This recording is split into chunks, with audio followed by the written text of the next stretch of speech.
جیسے بھائی یہ نظام حیات اور ضابطۂ حیات میں اور اسلام کے روح سے کیا فرق ہے؟ کیونکہ جیسے کہ میں نے آپ سے پوچھا کہ اسلام کی روح سے یہ کیا ہوتا ہے، تو آپ نے کہا بھی ہر چیز اسلام کی روح سے نہیں ہوتی، عقل کے حساب سے بھی کوئی چیز ہوتی ہے، اس کا کیا مطلب ہے؟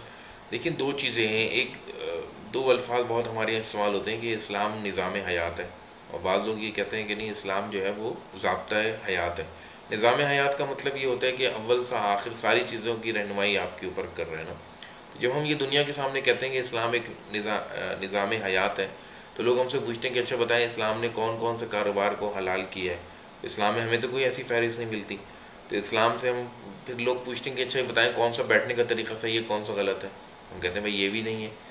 پھر وہ لوگ پوچھتے ہیں کہ بھائی اچھا یہ بتائیں کہ کون کون سی مشینری اسلام میں الاؤ ہے لگانا؟ ہم کہتے ہیں کہ بھائی یہ بھی نہیں ہے اسلام کے اندر۔ تو جب ہم نظام کی بات کرتے ہیں تو بہت سارے سوالات اٹھتے ہیں جس کے جوابات ہمارے پاس نہیں ہیں۔ تو یہ جو ایک اصطلاح ہے وہ آج سے 50 سال پہلے انٹروڈیوس ہوئی ہے۔ اصل جو چیز ہے وہ اسلام جو ہے وہ ضابطہ حیات ہے۔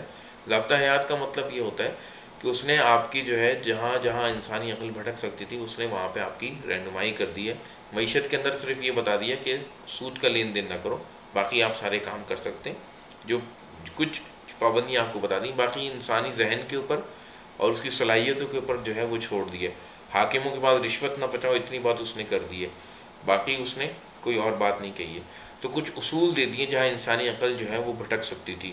یہ کہہ دیا کہ یہ 4 چیزیں حرام ہیں، سور کا گوشت حرام ہے، غیر اللہ کے نام پہ ذبیحہ حرام ہے، مردار حرام ہے، اور خون حرام ہے۔ یہ باقی کر دیں، باقی چیزیں حلال ہیں۔ تو اسلام میں ہم اگر کہیں نا کہ ہر سوال کا جواب موجود ہے، تو یہ بات بالکل ایسی ہے کہ کوئی مجھ سے سوال کرے کہ جی آپ عالم ہیں، یہ بتائیے دنیا میں آج ہر چوتھا آدمی جو ہے وہ تیسرا آدمی کمپیوٹر یوز کر رہا ہے، تو اسلام میں اس کی کیا حیثیت ہے؟ اسلام نے ہمیں اس کے بارے میں کیا ہدایت دی ہے؟ کہوں گا نہیں بھائی اسلام نے تو اس بارے میں کوئی ہدایت نہیں دی ہے۔ ہاں کچھ اخلاقیات ہیں جو آپ کی عام زندگی میں اپلائی ہوتے ہیں کہ غلط ویب سائٹ کو نہ دیکھا جائے، اس کے اندر فحاشی اور یعنی نہیں پھیلائی جائے، اگر کمیونیکیشن کے لیے یوز کریں تو ایک دوسرے کو برے القاب سے نہ پکاریں، وہ بنیادی اخلاقیات یہاں پہ بھی اپلائی ہوں گے۔ مگر اگر کوئی کہے کہ نہیں کمپیوٹر کے بارے میں اسلام کیا کہتا ہے، آپ مجھے کوئی ٹیکسٹ بتائیں، کوئی قرآن حدیث سے آیت نکال کے بتائیں، تو میں نہیں بتا سکوں گا، کیونکہ اسلام ایک ضابطہ حیات ہے، اسلام ایک نظام حیات نہیں ہے کہ قیامت تک کی جتنی چیزیں آئیں گی سب کے بارے میں اس کا حل ہوگا۔ انسانی عقل تو اس نے چھوڑا ہے۔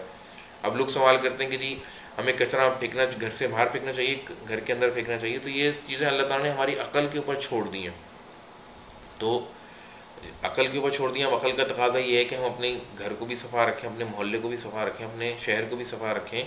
گاڑی میں ہم کہیں جا رہے ہوں تو کوئی چیز کھائیں بچے یا جوس پئیں تو ہم باہر نہ پھینکیں بلکہ گاڑی کے اندر ہی پھینکیں، اور بہتر یہ ہے کہ ہم گاڑی کے اندر ڈسٹ بن رکھیں۔ میں نے اپنی گاڑی کے اندر ایک ڈسٹ بن رکھی ہے، بچے اس میں کچرا ڈالتے ہیں، اس کے بعد صفائی والا جو ہے اس کو بڑی ڈسٹ بن میں ٹرانسفر کر دیتا ہے۔ تو میں جتنی کوشش کر سکوں گا نا میں کروں گا۔ پھر ایک چیز ہم یہ کہتے ہیں بھائی حکومت کے اوپر یہ ذمہ داری ہے کہ بھائی صفائی کا انتظام کرے۔ حکومت کی ذمہ داری دیکھیں سیاست ہے، اور فلسفے میں ایک چیز ہے کہ جتنی ذمہ داری آپ حکومت پہ ڈالتے جائیں گے نا آپ پھنستے جائیں گے۔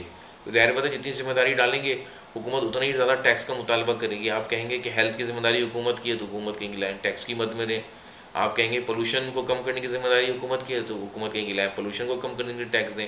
آپ کہیں گے کہ جی بجلی کی ذمہ داری مسائل حل کرنا حکومت کی ذمہ داری ہے، حکومت کہیں گی لائن بجلی کے مد میں آپ جو ہے وہ دیجیے۔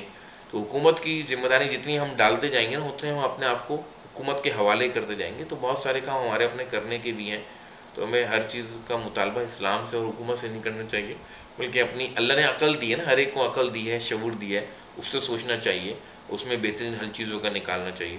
اب کوئی شخص یہ کہے جی مفتی صاحب یہ بتائیں کمپیوٹر میں وائرس آ گیا ہے، اسلام اس کے بارے میں آپ کو کیا کہتا ہے کہ کون سا جو ہے اینٹی وائرس یوز کیا جائے؟ تو یہ آپ اس کے جو ایکسپرٹ ہیں اس سے جا کے پوچھیں۔ تو اسلام جو ہے وہ ایک ضابطۂ حیات ہے، نظام حیات نہیں ہے۔ حکومت کس طریقے سے چلانی ہے؟ آپ سمجھتے ہیں جمہوری نظام سے صحیح ہے چلانا، آپ جمہوری نظام سے چلائیں۔ آپ سمجھتے ہیں کہ نہیں اس میں امیری نظام ہونا چاہیے، آپ کہتے ہیں ہاں وہ صحیح ہے۔ آپ کہتے ہیں کہ نہیں اس میں یار فوجی اور آمریت ہونی چاہیے، ہم کہتے ہیں چلو بھائی ٹھیک ہے۔ تو ہماری جب جمہوریت ہوتی ہے جب آمریت کو یاد کرتے ہیں، جب آمریت آتی ہے تو جمہوریت کو یاد کرتے ہیں۔ تو آپ اپنی عقل سے سوچتے ہیں نا کیا چیز اس وقت بہتر ہے۔ اسلام نے تو آپ کی عقل کے اوپر یہ ساری چیزیں چھوڑ دی ہیں۔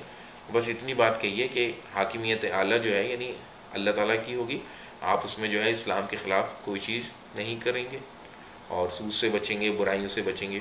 اور یہ ہر عقل مند انسان ان چیزوں کا تقاضا کرتا ہے، برائیوں سے ہر کوئی بچنا چاہتا ہے۔ جی شکریہ۔